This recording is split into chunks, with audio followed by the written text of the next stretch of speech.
इसको नोट करना। कल की सबसे बड़ी न्यूज दोस्तों, मराठा आरक्षण को सुप्रीम कोर्ट ने समाप्त कर दिया, इसे असंवैधानिक करार दे दिया। क्या असंवैधानिक करार दे दिया?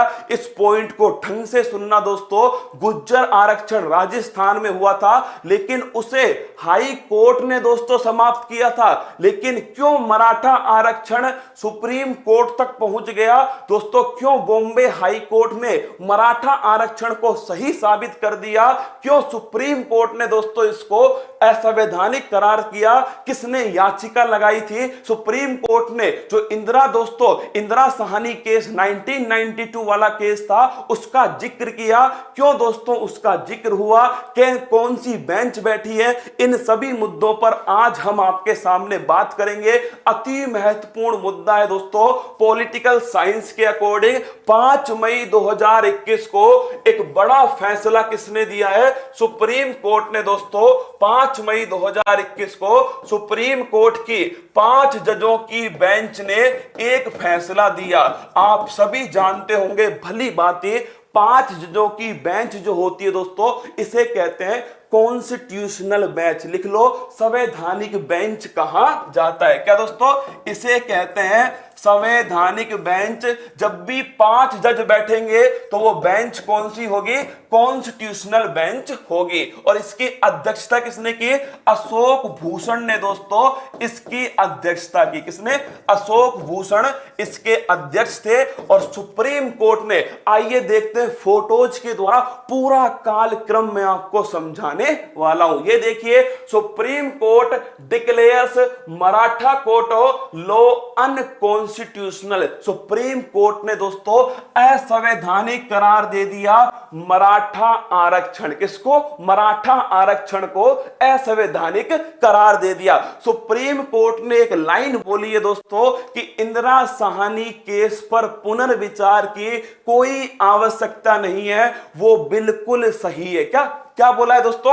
सुप्रीम कोर्ट ने बोला है कि इंदिरा साहनी केस, क्या जो इंदिरा साहनी केस है 1992, कब का है? 1992 का, इस पर पुनर्विचार की कोई आवश्यकता नहीं है। क्या पुनर्विचार की आवश्यकता नहीं है? ये बिल्कुल ठीक है। अब आप पूछोगे सर इस केस में क्या था? तो दोस्तों इसको कहते हैं मंडल केस। कौन सा केस बोलते हैं?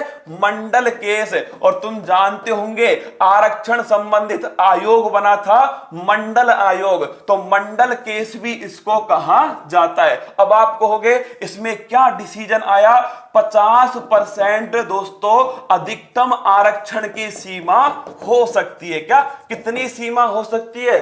50% दोस्तों आरक्षण की सीमा हो सकती है। लेकिन विशेष परिस्थितियों में दोस्तों यह आरक्षण बढ़ाया जा सकता है। क्या विशेष परिस्थितियों में इस आरक्षण को बढ़ाया जा सकता है? अब देखिएगा, इस विशेष परिस्थिति का उपयोग किसने किया दोस्तों? यह किया महाराष्ट्र की सरकार ने। और क्या किया महाराष्ट्र की सरकार ने दोस्तों? बड़ा दिमाग लगाया। क्या बड़ा दिमाग का खेल था। उसने क्या किया? उसने एक आयोग का गठन किया, उसका नाम था गायकवाड़ आयोग। कौन सा? गायकवाड़। क्योंकि राजस्थान में दोस्तों वो सीख चुका था कि अगर सीधा आरक्षण दिया तो हाई कोर्ट सीधा मना कर देगा, कह देगा भाई देखो इंदिरा साहनी केस है। क्योंकि राजस्थान में गुज्जर समुदाय को दोस्तों जो आरक्षण दिया गया था वो 50% से अधिक हो गया। हाई कोर्ट ने साफ साफ उसे मना कर दिया। तो महाराष्ट्र सरकार ने दिमाग लगाया और एक दोस्तों आयोग बनाया, गायकवाड़ आयोग। कौन सा आयोग है? गायकवाड़ आयोग। अब तुम कहोगे सर ये आयोग क्या करेगा? तो भाई साहब इस आयोग ने, ध्यान रखना, मराठाओं को, सुनो भाई साहब, मराठाओं को महाराष्ट्र में सामाजिक और शैक्षणिक रूप से पिछड़ा घोषित कर दिया। क्या सामाजिक और शैक्षणिक रूप से दोस्तों पिछड़ा घोषित कर दिया? किसने? इस गायकवाड़ आयोग ने। और दोस्तों ये हो गई विशेष परिस्थिति। क्या हो गई? विशेष परिस्थिति। और इसी के आधार पे दोस्तों रिजर्वेशन किसको दे दिया? मराठाओं को दे दिया। महाराष्ट्र को पता था दोस्तों, सरकार को, कि केस कहां जाएगा, हाई कोर्ट में जाएगा। तो दोस्तों ये केस पहुंच गया हाई कोर्ट। कहां पहुंच गया?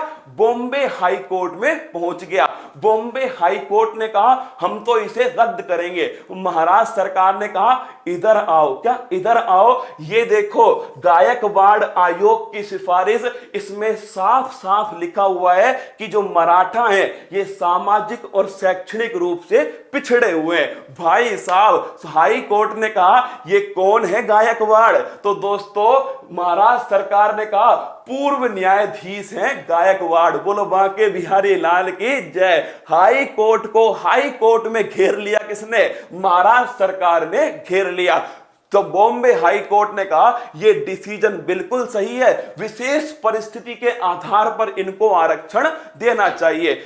यह केस पहुंच गया दोस्तों सुप्रीम कोर्ट। कहां पहुंच गया? Supreme court. और उस केस का नाम, याचिका किस नाम से दायर की गई, तुम नाम को पढ़ के तुम्हें मजा आएगा दोस्तों।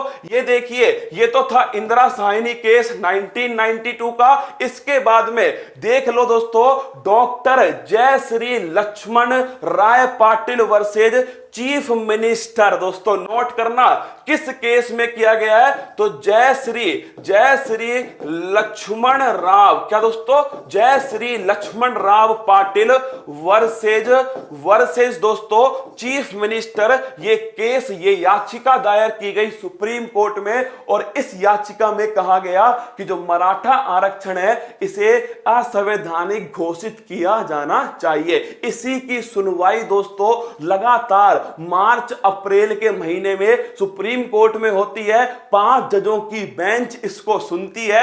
यहां पर भी दोस्तों, यहां पर भी महाराष्ट्र सरकार तैयार बैठी थी कि भाई साहब ये लोग गायकवाड़ कमीशन की सिफारिश। सुप्रीम कोर्ट ने कहा इधर आओ। क्या? इधर आओ, यहां पर हमारी चलती है। क्या? यहां पर हमारी चलती है। कहां से मराठा क्या हो गए दोस्तों? महाराष्ट्र में सामाजिक और शैक्षणिक रूप से पिछड़े हो गए। इसीलिए सुप्रीम कोर्ट ने कहा कि मराठा इतने सामाजिक और शैक्षणिक रूप से पिछड़े नहीं है कि उन्हें विशेष परिस्थिति के अनुसार आरक्षण दिया जाए। और इसी केस में दोस्तों सुप्रीम कोर्ट ने साफ साफ कह दिया कि इंदिरा साहनी केस, कौन सा? जो इंदिरा साहनी केस है, इस पर पुनर्विचार की कोई आवश्यकता नहीं है। 50% ही आरक्षण हो सकता है, विशेष परिस्थिति में अधिक भी हो सकता है, लेकिन यह विशेष परिस्थिति होनी भी चाहिए। मराठाओं को आरक्षण देना विशेष परिस्थिति नहीं है, क्योंकि दोस्तों ये महाराष्ट्र के अंदर पिछड़े हुए नहीं है। सुप्रीम कोर्ट ने साफ साफ Jayashree Lakshman Rao Patil versus chief minister case में साफ साफ कह दिया कि मराठा आरक्षण अनकॉन्स्टिट्यूशनल। फिर सुन लेना, सीधा वर्ड यूज किया है दोस्तों, अनकॉन्स्टिट्यूशनल किया है, असंवैधानिक है। क्या है? असंवैधानिक है। संवैधानिक बेंच ने दोस्तों यह फैसला दे दिया। तो ध्यान रखना।